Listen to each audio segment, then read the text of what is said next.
Welcome to the Belonging Project podcast. This is Fiorenza and I'm your host. The purpose of this podcast is to bring voices together to talk about belonging. Through inspiring, real-life conversations, we explore how belonging can show up in so many different ways, what it feels like to belong, and the impact of truly belonging. Each episode will offer you inspiration and practical strategies to find your true voice in your life and as a leader. Let's dive in. Hi everyone, and welcome to today's episode of the Belonging Project podcast. I'm very excited today. I'm here with Tash. Hi Tash. Hi everyone. Hello my love. How are you? Very well, thank you. We are recording on a Friday, so I have to say happy Friday. Yeah, it's a very welcomed Friday indeed.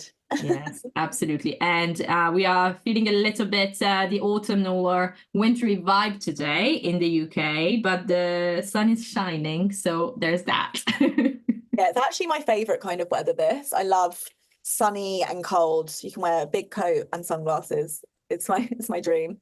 Oh, yes, something quite cozy or fleecy. Yes. I'm with you there. So Tash, very excited to have you here today. What about we get started with hearing a little bit about you from you so our listeners get to know you a bit more. Yeah, perfect. So hello, I am Tash Bristowe. I interestingly don't know how to describe what it is I do. I've recently going feet first into being a freelancer, which has been quite a transition for me actually. So yeah, when I lost my job last year, I've been contracting since then, and now have decided to sort of go at that, kind of give it my all basically. So I've started my own brand and business, Kinwood Consulting. So yeah, it's all quite new to me. And I'm also the founder of a community called the Open to Work Connection Community, which I run as a passion project. And I started, again, when I lost my job last year. I live in Brighton. I moved here last year. I'd been in London for 12 years and very much needed to be by the sea and a slower pace of life. And it was really one of the best decisions I've ever made. And I have a little dog who I have an unhealthy obsession with called Piglet. And she is my world. That's me. Wonderful. Yeah, I mean, it's so nice to be living by the sea. And I think this is definitely something that I have on my bucket list. At some point, it needs to happen. It is amazing. For me, it's like, I think water and like I don't know if it's just water or if it's the ocean, but it's a really important thing for me with my mental health. Like I didn't realize how much it helps. It's improved my mental health being here, which is super interesting. And I think a lot of people say that. I think that's quite common for quite a lot of people, but yeah, I absolutely love it. I can really understand that. I would love to know more about the Open to Work community. What do you do in your role as a founder, but also more generally what the community does? Yeah, as I mentioned, last year in July, I had been working at a new company for 6 months and was quite blindsided to suddenly get let go from that organisation, and was sort of left. Was luckily paid for 2 months, so I had that security. But ironically, it was a financial wellbeing company. I really struggle with money management. I didn't have savings. I'm by myself. Well, me and Piglet. So it was a really challenging time. And something I've done for quite a few years now is talk very openly on LinkedIn about my experiences. So whether that be positive or negative, just talking about my experiences that might be fairly taboo subjects. So whether that is like my financial health or my mental health or, dating life, anything that I've kind of experienced, I will talk about that. And I guess my aim with that is just to ensure that people feel less alone. I think, when we don't talk about what we're going through, it 100% feels like it's only you that's going through that. Yeah. And because I am such an open person and I do talk about things, I know that it's not, because there will always be someone that resonates with what you're going through or has been through the same or whatever it looks like. So I just want to kind of be that person for other people. So in this whole situation of losing my job, I was talking a lot naturally on LinkedIn about it.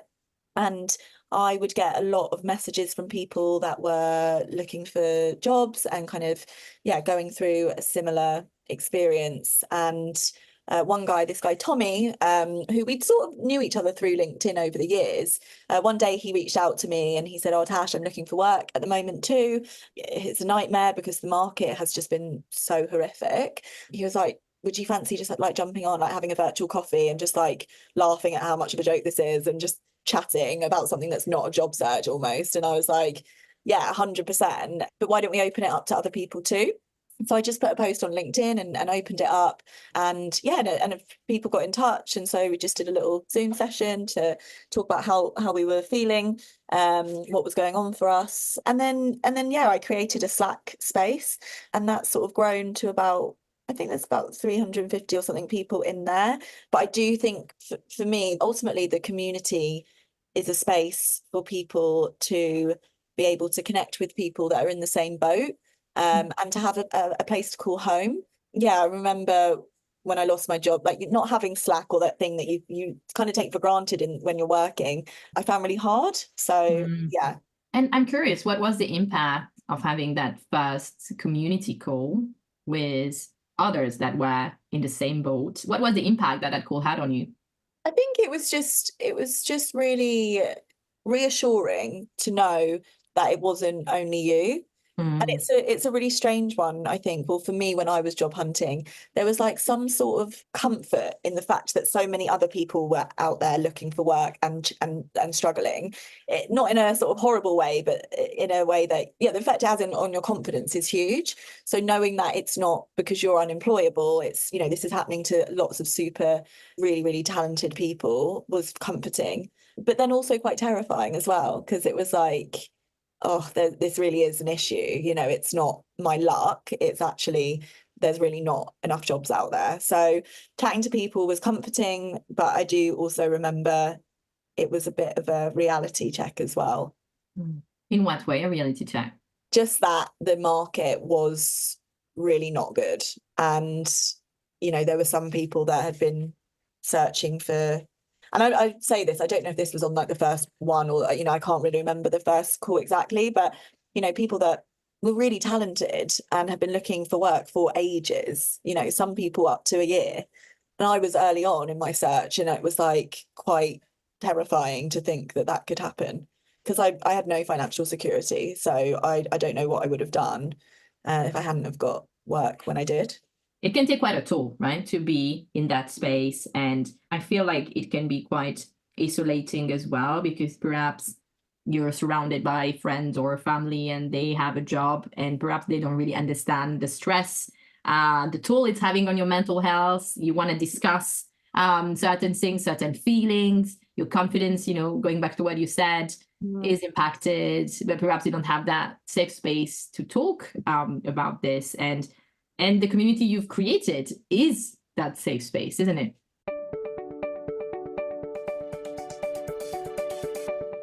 It's interesting with the community because when I first launched it, we were bringing speakers in every week because I was talking a lot about it on LinkedIn, and people were offering their services and to come in and speak, and it was amazing. But also the engagement still wasn't like huge, but I was then getting messages. So I would often measure engagement or measure success, I guess, which I kind of wrongly did with this community. I sort of would measure success around how engaged people are. Yes. And then I sort of realized that actually that's almost for my own ego, weirdly. Like I just had this like sort of, look in the mirror moment where I was like, why does that measure, like, why is that success? That's to make me feel better. And what made me realize that was that people would message me once they got jobs and say, I just want you to know I've not spoken once in the community, but it's really been like a lifeline for me. It's really helped me, like, knowing it was there. And that's the most important thing. And to be honest, if it helps one person, nothing else really matters. Yeah, you're having that impact. You helped someone else. Yeah. Yeah.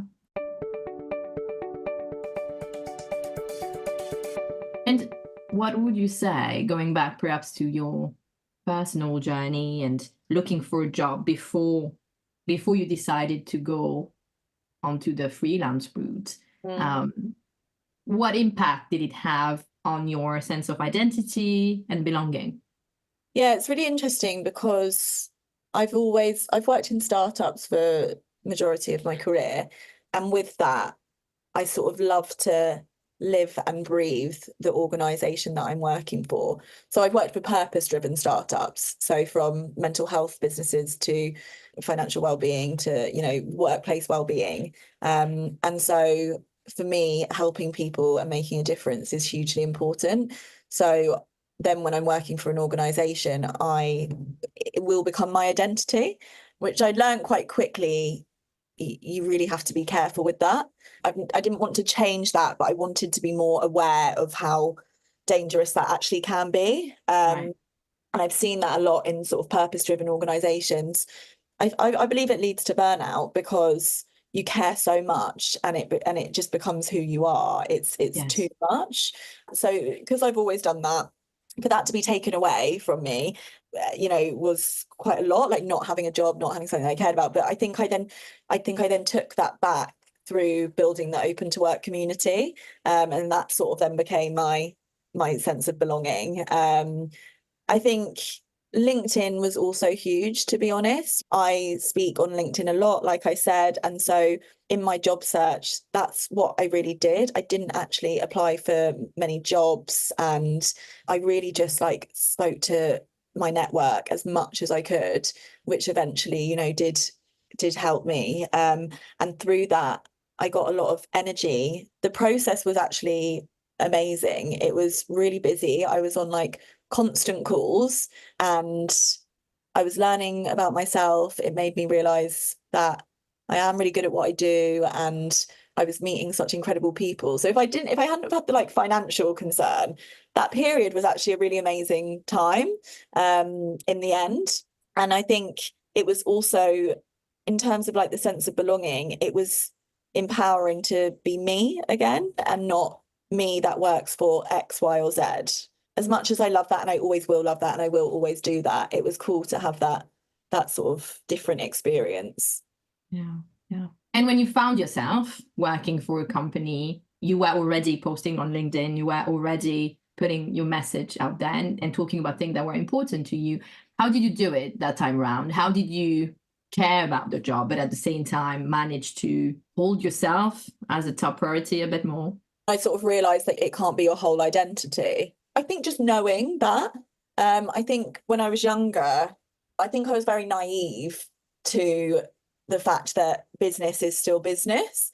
And as much as organizations care about you, they have to make money. And through that, yeah, things happen and it can get uncomfortable. And I think just learning probably the hard way of being so invested in an organization and then realizing that you can't expect that you won't get burnt, really, which is really sad to say out loud, actually. But I think it's just managing your expectations.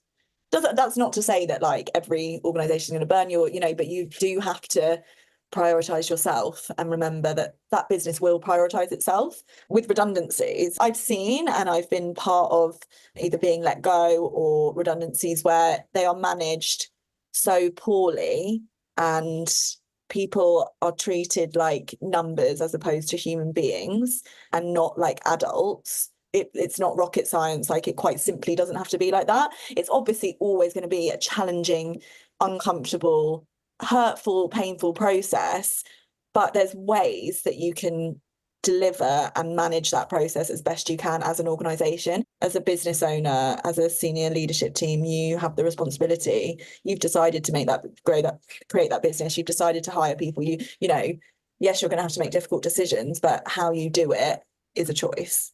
What would be the top tip or recommendation you would give to a company that is about to having people let go with regards to making sure they're treated as human beings and not numbers?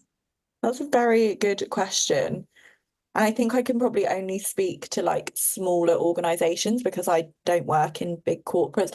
But ultimately, communication, and I think over communicating is hugely important, and empathy or compassion. And compassion, compassion and empathy both really make the experience human as opposed to being we are a business and this is what we need to do, which, Yeah. of course we do get that. Yeah, and also not assuming that sometimes I've seen this happened to me where it's very patronizingly assuming that I was upset because of X, as opposed to understanding that I understand a business decision, but it's the how, not the why. And having the open to work community, I'm hearing stories, lots of stories about what people have gone through. And then you've got the more horrific stories of people's job searches and the lack of respect there. And, I think a lot of these systems are broken and lead to people feeling really isolated. What have you found to be the best strategies for you to take care of yourself, your own well-being, your own mental health as you were applying to jobs? How did you manage to not get burned out or run down? Because it's such a heavy, it can be such a heavily charged space to be in emotionally, right? Yeah, definitely. I think something I sort of write in the community quite a lot, or like on LinkedIn, is for people to remember that they deserve a weekend and they deserve an evening, because I think when you're not working, in inverted commas, you're applying to jobs all day, you're having interviews all day, you feel like you don't deserve any downtime because you're like, I need to get a job. I couldn't possibly enjoy myself. I don't have the money or all of these things. And obviously financial situations that, that is the harsh reality for some people, but you can still stop and have a lie-in at the weekend or go for a walk, or just remember that you deserve a weekend. You probably deserve it more than lots of people that are in full-time roles. So I think that is hugely important. Don't just be applying to job after job after job and sitting there, because it's really quite soul destroying and exhausting as well. I mean, as I said, I didn't really apply for many jobs. I was sort of on calls constantly. My network, I guess, that I've built over the years. So yeah, it's that for me, like making sure I was having conversations, speaking to people, even if there wasn't going to be anything to come from it, like having that social interaction, volunteering. I didn't actually volunteer at the time, but I think that is something really amazing that you can do for yourself. And of course, you're giving back, but actually having that creating that sense of purpose is really important. And then routine, exercising and talking about it. I think it's very easy to just think every single thing I'm doing has to be with the goal to get like an immediate job. Whereas I think it's really important, it was for me anyway, to just be having conversations, because I was learning stuff about myself in those conversations that weren't necessarily, someone might say, oh, I don't have anything, but do you want to have a chat? And take those opportunities and reach out to people. The importance of the network, right? What surprised you the most about your network? It was amazing. I think over the years, through different jobs and through posting on LinkedIn, like I have people on LinkedIn that I know, but I've never met. And so the way people just were introducing me to people, or offering to have a chat, or look at my CV, or help with this and this and this, I was really lucky that I have such supportive people that just don't even know me. It was really, really nice. So something that I've started doing with the podcast a few episodes ago is to get questions from the community around the topic that we're talking about. And a question that we have received is this one. So I was let go a few months ago as part of the big wave of redundancies in the tech industry. So I'm looking for my next role, and I'm struggling to feel that I can stand out in the crowd where there are so many other talented people looking for the same role. Any tips or ideas? It's a tough one. That is a tough one. And I really want to be clear, like, I can only talk from my experience. I wouldn't say there's a huge right or wrong with these things. What this person is doing right now, wouldn't be wrong. For me, what worked was talking on LinkedIn, was also being proactive.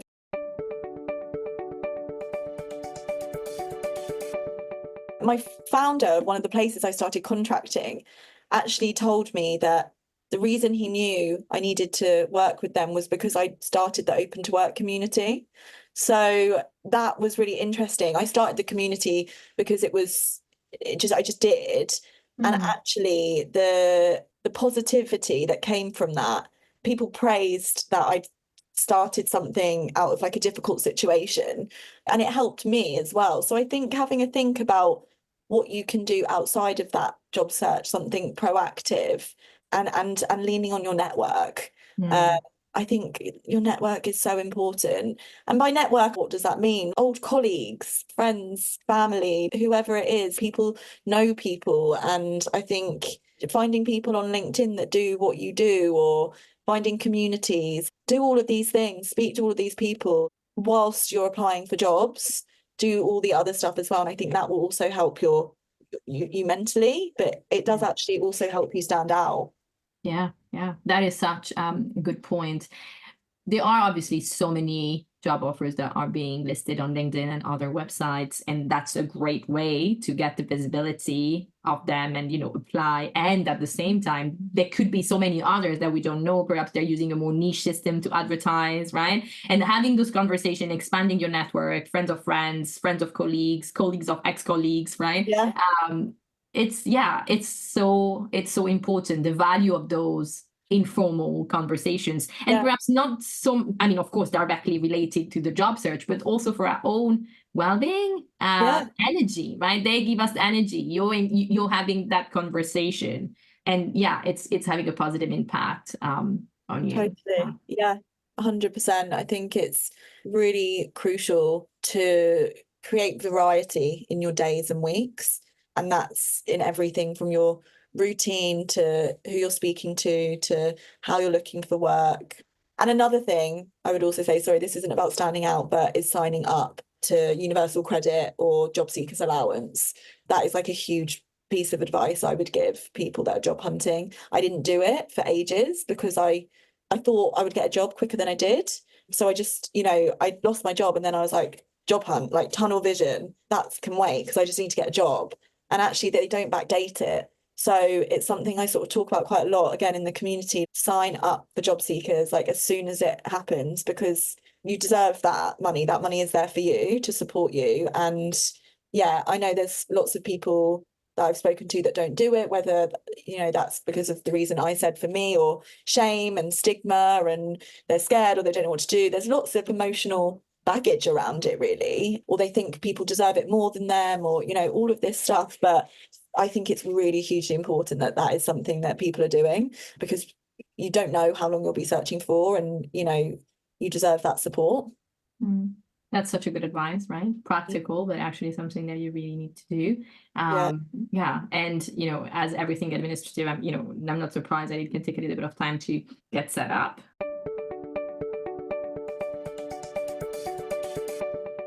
You're freelancing now. What drove your decision to give freelancing a go? Honestly, just what has come my way. I've never wanted to freelance, completely honestly.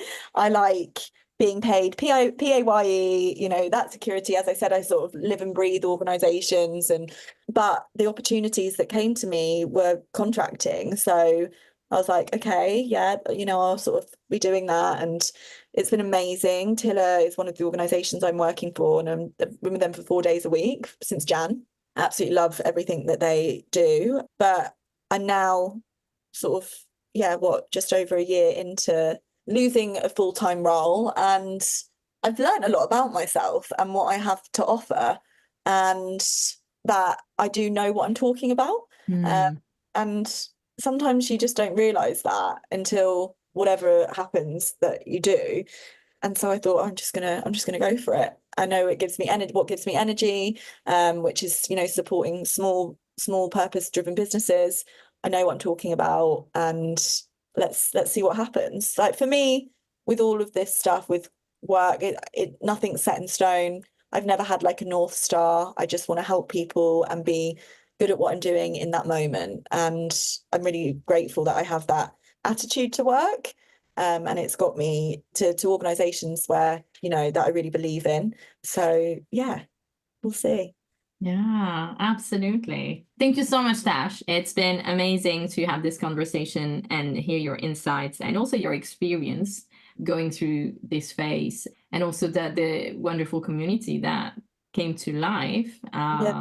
Yeah. Thank you so much. Thank you. So lovely to meet you and to chat. And I'll send you a link to the community as well, so we can share that. Yes, please. We'll add that into the show notes. So the show notes will have a link to you and how to connect. So you can put your LinkedIn if that's okay. And yes. You can follow the podcast on LinkedIn at the Belonging Project Podcast. You can also hit subscribe and stay up to date with our episodes. And do feel free to get in touch with me on coaching@fiorenzarossini.com. Thank you again and see you next time.